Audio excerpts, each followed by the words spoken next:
Bonsoir à tous, et ça y est, cette fois c'est parti, le JT de Sylvie.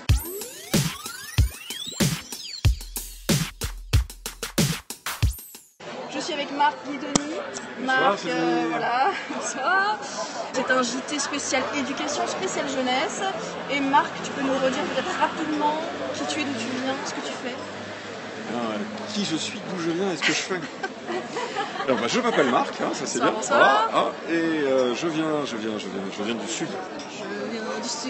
Voilà. Pour l'instant, j'y retourne pas par tous les moyens, j'y retourne comme Michel Sardou, je fais une belle vie. Enfin, maintenant, bref, je fais la génération Y. Hein. J'y retourne pas par tous les moyens, j'y retourne en TGV le week-end parce que je travaille à Paris, je m'occupe d'une association qui s'appelle La Focale. La Focale, c'est un groupement, une union de structures qui organise des centres de vacances, des centres de loisirs et qui se préoccupe de questions éducatives. Il y a aussi des associations familiales, des syndicats de parents d'élèves, etc. Et pourquoi elle se préoccupe de questions éducatives? Elle s'occupe surtout de la question de savoir qui sont les adultes qui s'occupent des enfants. Qui sont les adultes qui s'occupent des enfants? Quelles sont leurs motivations? Quelles sont leurs raisons? Donc Marc, on parle éducation, nous parlons jeunesse et surtout d'un événement déclencheur, un événement qui a lieu en août 2013. Qu'est-ce qui se passe dans un centre de loisirs? Oui, c'est un événement, un fait divers, qui aurait pu passer inaperçu. Mais avec nos alertes, nous, les mouvements d'éducation, nous avons repéré dans les dépêches du Parisien un drôle d'événement. Des animateurs de centres de loisirs, un centre de loisirs municipal de la région parisienne, se trouvent confrontés à des enfants qui participent, bon gré mal gré à leurs activités. Et deux d'entre eux perturbent le déroulement d'un jeu. Ils trichent un petit peu, quoi. Ouais, ils trichent. Peut-être qu'ils font aussi du bruit. Disons qu'ils n'écoutent pas ce que leur demande de faire ces braves animateurs. Et pour les punir, puisqu'ils ont empêché les autres de jouer, ils proposent à tout le groupe d'enfants de leur mettre des claques. Et ben voilà. Alors il paraît que c'est ça, l'éducation par les pères, les pères de claques. Oh. Merci Victor. Victor, c'est un petit clin d'œil. Certains enfants refusent. Hein. Oui, ce qui est important de retenir, c'est donc deux choses. C'est comment des animateurs qui sont formés, on pourra toujours dire qu'ils sont très légèrement formés, mais ils sont formés quand même, en viennent à cette extrémité-là, de la violence, soi-disant corrective.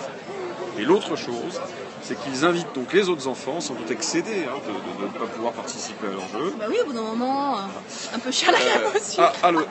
Oui, effectivement. C'est pas faux, mais c'est l'happy hour pour les boissons, on se rattrape comme ça. Sur du liquide. Et donc, ce qui est surtout intéressant, c'est qu'une partie des enfants va rentrer dans la consigne des animateurs et une partie des enfants va refuser spontanément de se livrer à l'acte de violence attendu par les adultes. Alors, ce n'est pas sans rappeler cette fameuse expérience, dite expérience de 1000 grammes. Ah oui, alors là, si on reparle. Oui, bien sûr, je me suis un petit peu renseignée quand même, 1000 grammes. Donc l'expérience avec les piqûres électriques. Là, oui, ce sont des gens à qui on va demander d'envoyer des décharges électriques à des personnes qui répondent vrai ou faux à des questions.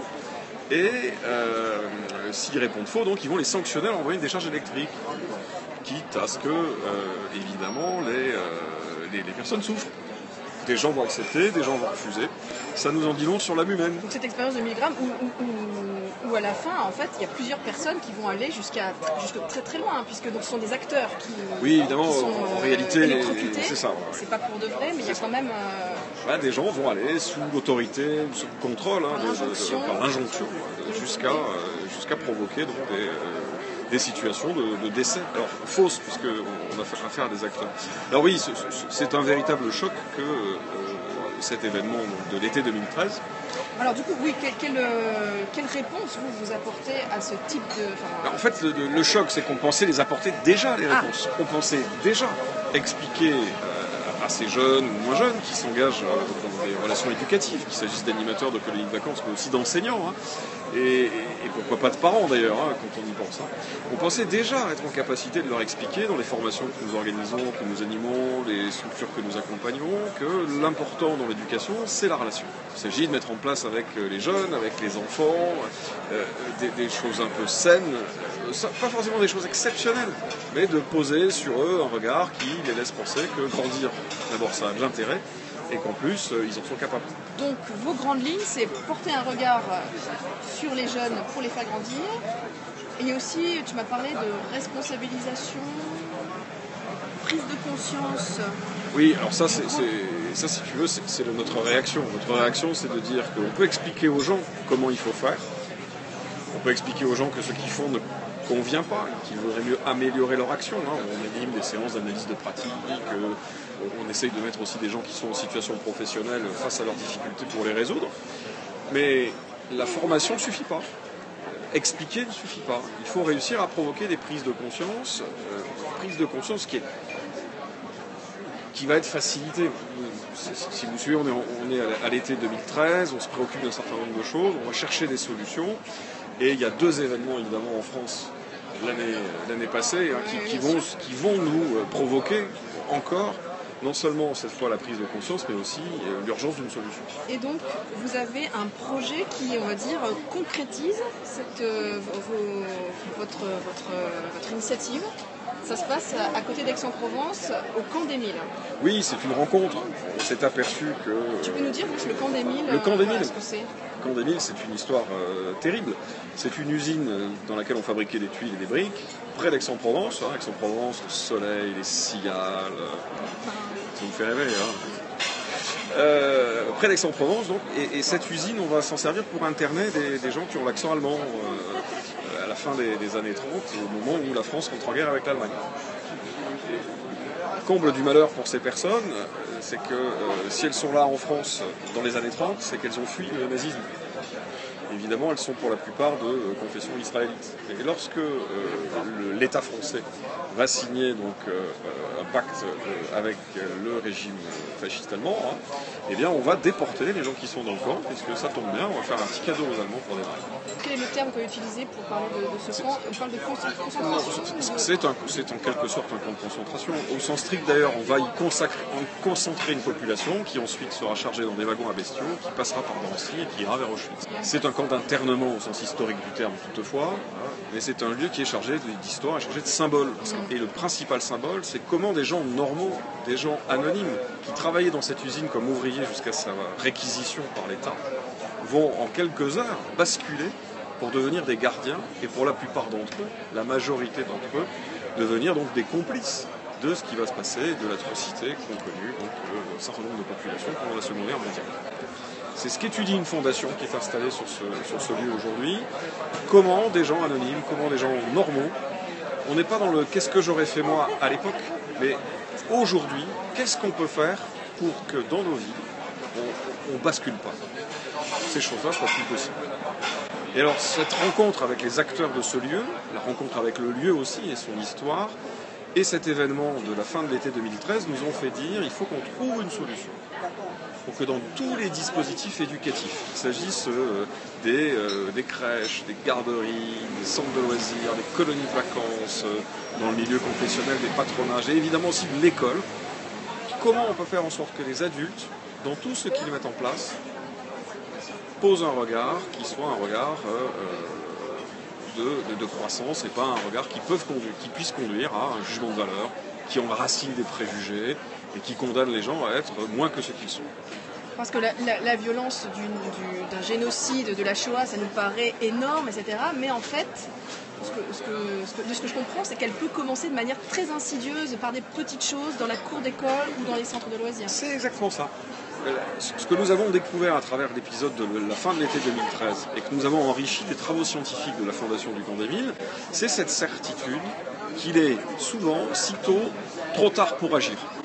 Si on attend d'être témoin d'événements graves, et je dis ça avec l'actualité qui nous entoure, Bien sûr. Si on attend que les choses touchent notre famille, touchent nos proches pour agir, ce sera déjà trop tard. La réalité, de manière insidieuse, c'est qu'il y a un terreau dans lequel nous vivons tous, qui est un terreau qui, si nous n'y prenons pas garde, va permettre à la haine de s'enraciner dans la vie sociale. Alors ça paraît tout ça très théorique. Oui, c'est quand on n'arrive pas à dire stop en fait, c'est quand on se laisse un peu embarquer dans un truc. Et au mieux, on reste silencieux, au pire, on devient bourreau aussi, sans même s'en rendre compte. C'est-à-dire qu'on voit quelque chose, un acte de discrimination, quelque chose qui est un peu limite, une insulte.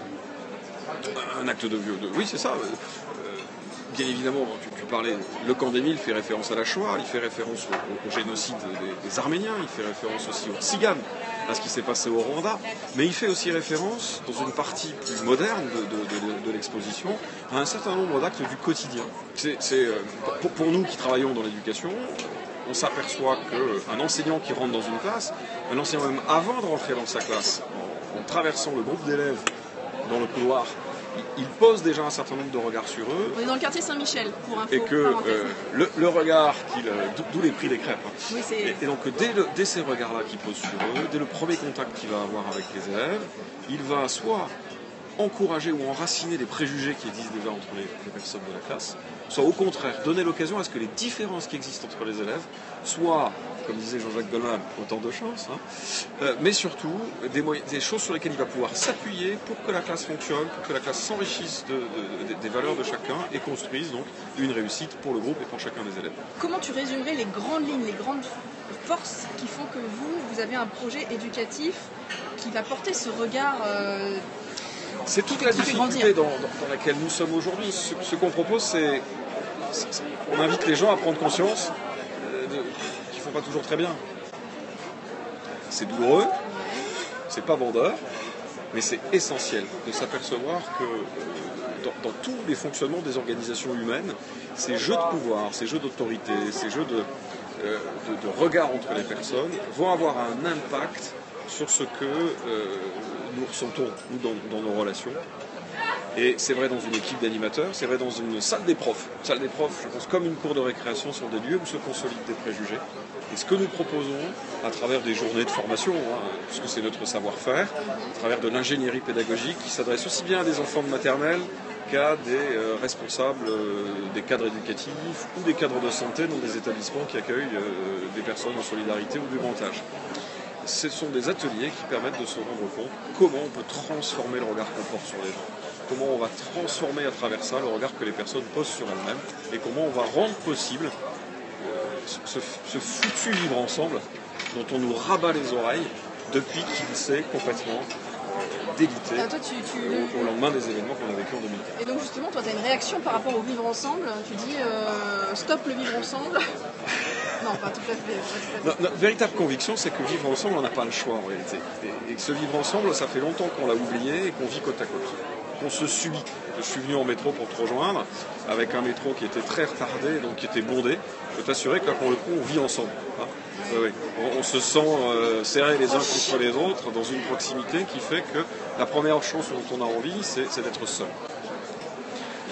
Alors, par ailleurs, le mot vivre ensemble, c'est une expression qu'aujourd'hui les politiques ont repris. Alors, ça ne veut pas dire que les politiques ne sont pas capables d'ennoblir un certain nombre de choses dans la vie que nous vivons aujourd'hui, mais sincèrement, quand même, majoritairement, dès qu'un vocable, dès qu'une expression est reprise par le personnel politique, elle a plutôt tendance à être déconsidérée. Alors oui, c'est vrai.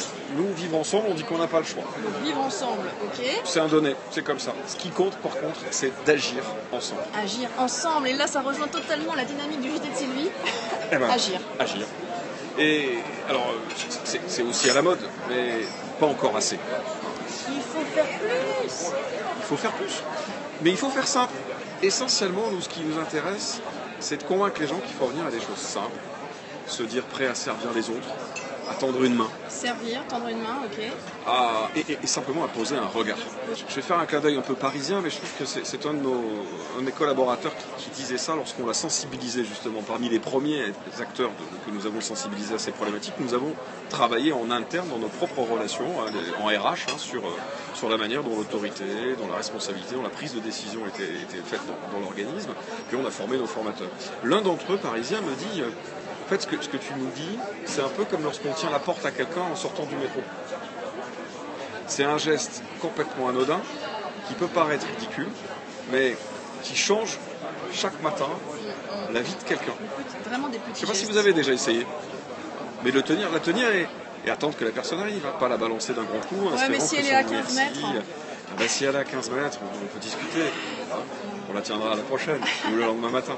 Enfin, ce sont ces choses simples. Bon, bah ça, c'est difficile de faire un hashtag sur Twitter, tenez la porte à quelqu'un dans le métro. Par contre, tout ce dont tu parles, est-ce que c'est pas des valeurs qui sont un peu vieux jeu, responsabilité, engagement, ça fait un peu boy scout quoi, mais au sens has-been. Je fais un peu de provoque exprès. Je suis pas scout, moi. Mais bientôt on interrogera, je pense que j'aurai bientôt un homonyme scout. Ah, c'est bien. Non, alors, oui, c'est has-been. Ouais. La responsabilité, c'est has-been. L'autorité, c'est has-been. Ou alors c'est dans le programme du Front National aussi, tu pourrais me dire ça. Ouais. C'est un peu embêtant. C'est-à-dire que ces choses essentielles, ces valeurs essentielles, qui sont au cœur, par exemple, de dispositifs, comme tu disais, c'est Boy Scout, c'est toujours au cœur de l'esprit du scoutisme aujourd'hui, quel que soit le mouvement qui est concerné. Elles sont au cœur aussi du dispositif du gouvernement qui s'appelle le volontariat en service civique. Oui, c'est l'idée d'intéresser les gens à ce qui les entoure, c'est has-been. Alors je vais te dire un truc, c'est pas has-been en fait, c'est révolutionnaire. Ouais, révolution. La réalité c'est qu'on est dans un individualisme incroyable, on est sur une responsabilité personnelle. La responsabilité c'est pas personnel, ça se partage, c'est pour les autres. On devient responsable de soi en premier, mais aussi responsable pour agir auprès des autres. Et ces gens dont on a besoin, c'est aussi ça de notre dispositif Agir Ensemble, c'est en chacun de nous. Et il n'y a pas d'âge pour commencer. Voilà, donc vous, chacun d'entre nous en fait. Quel que soit l'endroit où on intervient, nous, c'est notre métier, c'est l'éducation, donc on veut s'adresser au plus grand nombre. On espère aussi, à travers la réforme de l'école et le périscolaire, pouvoir toucher des dizaines et des dizaines de milliers de jeunes, y compris dans les cours de récréation, là où le préjugé se consolide. C'est un défi incroyable. Mais ce défi-là, on peut le faire tous les matins, à notre place. Dans son quotidien. Si on devait résumer ton intervention en une phrase, je sais, c'est dur.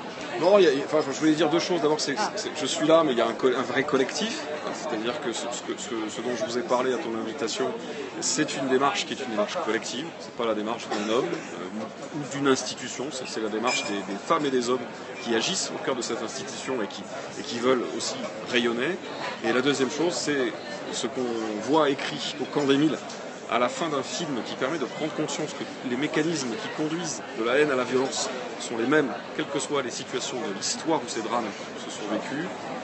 Il est sitôt trop tard pour agir. Ne vous demandez pas non plus ce que vous auriez fait à l'époque. Agissez maintenant pour que le monde change et qu'il soit meilleur dès aujourd'hui. Que dire de plus? Je pense qu'on peut arrêter là. Juste si on veut te contacter, il y a un contact, il y a un site internet. Il y a des jeunes là qui nous suivent, qui ont envie de faire une formation d'éducateur. Oui, à focal.fr, ça c'est si vous voulez passer le BAFA, hein. Voilà. Vous pouvez vous inscrire et venir nous rejoindre. Mais sur nos formations, il y a un dispositif systématiquement de sensibilisation et un acte de prise de conscience sur ces choses-là dont nous venons de parler, avec une ingénierie pédagogique qui a été validée par de multiples acteurs, y compris dans le cadre d'une chaire UNESCO, avec des tas de partenaires publics et privés. Et sinon, il y a Twitter @focal, FOCL ou @Marguy-Denis.